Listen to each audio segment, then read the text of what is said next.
बांस का घर। जिंदगी और मौत का कुछ अजब सा खेल है। हर जिंदगी एक नई शुरुआत लेकर नहीं आती है। ठीक उसी तरह हर मौत कहानी का अंत नहीं होता। सच कहा जाए तो इस कहानी की शुरुआत एक मौत से होती है।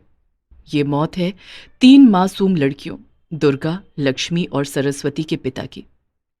ये तीनों लड़कियां बचपन से ही अभागी हैं। सरस्वती के जन्म के समय इनकी मां तीनों मासूमों को अपने पिता के साथ अकेला छोड़कर चली गई। इनके पिता गणेश बहुत ही मेहनती और ईमानदार आदमी थे, पर शायद ऊपर वाले को इन तीनों मासूमों के सर पर एक बाप का साया भी मंजूर न था। एक दिन एक्सीडेंट में गणेश की मौत हो गई और तीनों की तीनों अनाथ हो गए।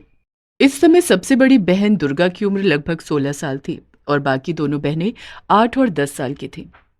पिता के चले जाने के बाद ना चाहते हुए भी 16 साल की मासूम दुर्गा घर की सबसे बड़ी हो गई।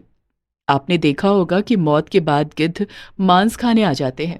ठीक वैसे ही इनका मकान मालिक नरेंद्र था।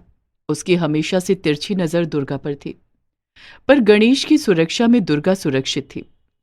अब उसके सिर से गणेश की सुरक्षा का साया हमेशा के लिए हट चुका था। ऐसे समय में मौके का फायदा उठाने के लिए एक बार नरेंद्र फिर घर में घुस आया। अरे दुर्गा, गणेश मर गया तो क्या हुआ? मैं तो हूँ। जब तक मैं हूँ तुम्हें किसी बात की चिंता करने की जरूरत नहीं है। मैं तुम्हारा ख्याल रखूंगा। और तुम मेरा ख्याल रखना।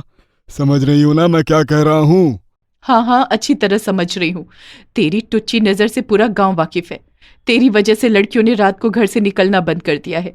तेरे जैसे जानवर मेरे जैसी लड़कियों को शिकार समझते हैं। पर ये जान ले, मेरा बाप मरा है, पर मेरा ज़मीर अभी भी जिंदा है। मेरी आंखों में शर्म अभी भी मौजूद है। तो जो तू सपने मेरे साथ देख रहा था ना, वो सपने ही रह जाने वाले हैं।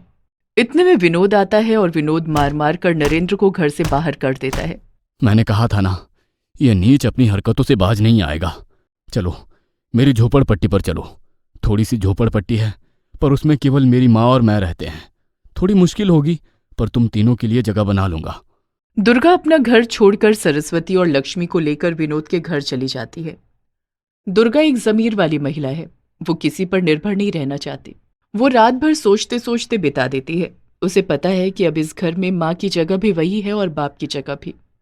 वो स्कूल जाते हुए इन जिम्मेदारियों का निर्वाह नहीं कर सकती, पर उसे पढ़ाई भी करनी है, क्योंकि गणेश ने उसे शिक्षा के महत्व के बारे में बताया है। अजीब सी बात है ना, स्कूल जाकर परिवार का भरण पोषण नहीं किया जा सकता, वहीं स्कूल जाए बिना कुछ बना भी नहीं जा सकता। खैर, अगले ही दिन दुर्गा स्कूल से अपना नाम कटा देती है और घर आकर अपनी माँ के बताए अनुसार बांस के बर्तन बनाकर बेचने लगती है।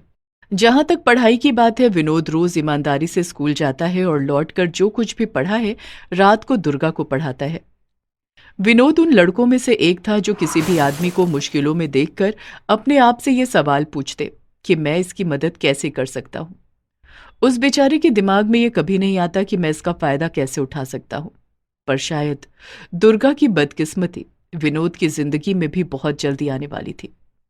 नगर पालिका के अधिकारियों ने उसकी झोपड़ी को अतिक्रमण घोषित करके उस पर बुलडोजर चला दिया और दुर्गा एक बार फिर बेघर हो गई। विनोद, उसकी माँ दुर्गा और दोनों बहनें पास ही के एक खाली मैदान पर पहुंचे, जहां दुर्गा ने विनोद और उसकी माँ की मदद से बांस की सहायता से जैसे तैसे एक घर खड़ा कर लिया। अभी तो गर्मी है तो काम चल जाएगा। बरसात में यह घर टिक नहीं पाएगा दुर्गा। बरसात के बारे में बात बरसात में करेंगे। कुछ देर के लिए घर की समस्या दूर होने के बाद दुर्गा एक बार फिर अपना दिमाग ज्यादा से ज्यादा कमाई करने के बारे में सोचने के लिए लगा देती है। उसके दिमाग में एक तरकीब आती है। वो इस तरकीब को विनोद को बताती है, क्योंकि उसके लिए उसे कंप्यूटर के नॉलेज वाले व्यक्ति की जरूरत थी और उसके आसपास विनोद ही ऐसा व्यक्ति था। दोनों अगले दिन साइबर कैफे में जाकर एक वेबसाइट बना लेते हैं और इस वेबसाइट में वो अपने बांस के बर्तन बेचने लगते हैं। वैसे तो हमेशा से दुर्गा बहुत खूबसूरत बर्तन बनाती थी और उसके बर्तनों की पहुंच केवल उसके शहर में थी। अब पूरी दुनिया में उसका नाम होने लगा था। बहुत सारे ऑर्डर आने लगे। धीरे धीरे काम इतना बढ़ गया कि दुर्गा के नीचे कई लोग काम करने लगते हैं। यही नहीं, विनोद का बोझ कम करते हुए दुर्गा ने एक ट्यूशन पढ़ाने वाला भी रख लिया, ताकि उसकी पढ़ाई भी जारी रहे। पर वो कहते हैं ना कि कभी कभी कुछ लोग आपको खुश देखना ही नहीं चाहते, और गलती से आप मुस्कुरा दे तो आप पर नजर लग जाती है। शायद ऐसी ही कहानी दुर्गा की है, क्योंकि जैसे ही उसकी जिंदगी सही लाइन पर जाती दिखाई दे रही थी, तभी एक बाढ़ आती है और उसमें दुर्गा का सारा सामान और घर बह जाता है। दुर्गा एक बार फिर बेघर हो गई और उसका सपना एक बार फिर पूरा होते होते रह गया। पर दुर्गा उन लोगों में से नहीं थी जो हार मानकर चुपचाप बैठ जाए। उसने बाढ़ का पानी उतरने के बाद एक बार फिर से घर बनाना चालू कर दिया। वो एक हाथ से आंसू पोंछती और दूसरे हाथ से घर बनाती। तभी उसके घर के पास एक बड़ी सी कार आकर खड़ी होती है। उससे एक बड़ा बिजनेसमैन निकलता है। एक्सक्यूज मी, मुझे दुर्गा और विनोद से मिलना है। मैं ही दुर्गा हूँ। विनोद कुछ देर में आता ही होगा। कहिए, मैं आपके लिए क्या कर सकती हूँ? पहले आप ये बताइए कि आप ये बांस का घर क्यों बना रही हैं? ये तो ज़्यादा दिन चलेगा नहीं। मेरी सलाह है कि आप कंक्रीट वाला घर बनाइए, उसकी उम्र ज़्यादा होती है। उसकी उम्र के साथ साथ उसकी कीमत भी बहुत ज़्यादा होती है। एक दिन मैं वो वाला घर भी बनाऊंगी, पर आज मेरी औकात एक बांस का घर बनाने लायक ही है। अच्छा, आपकी हालत देखकर तो नहीं लगता कि आप एक दिन अपना घर बना पाएंगी।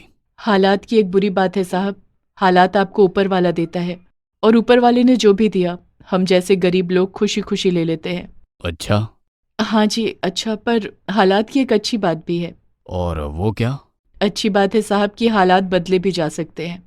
सही दिशा में अगर मेहनत की जाए तो हालात को बदलने से कोई नहीं रोक सकता।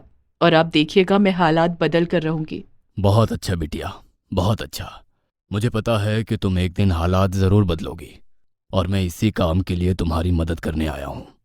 मैंने तुम्हारे बर्तन तुम्हारी वेबसाइट में देखे हैं।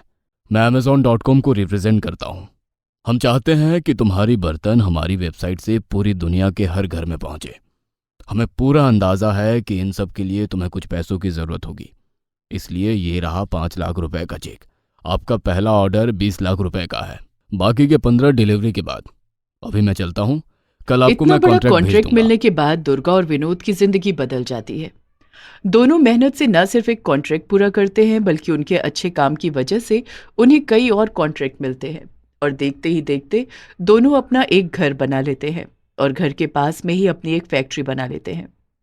दुर्गा के पास अब सब कुछ है, पैसा भी है, घर भी है, और घर में रहने वाले और दुर्गा से प्यार करने वाले घर वाले भी। बस कमी एक जीवन साथी की है, क्योंकि अब दुर्गा की उम्र लगभग 27 साल हो चुकी है। वैसे दुर्गा का जीवन साथी बनने के लिए एक आदमी लगभग 9 सालों से इंतजार कर रहा है।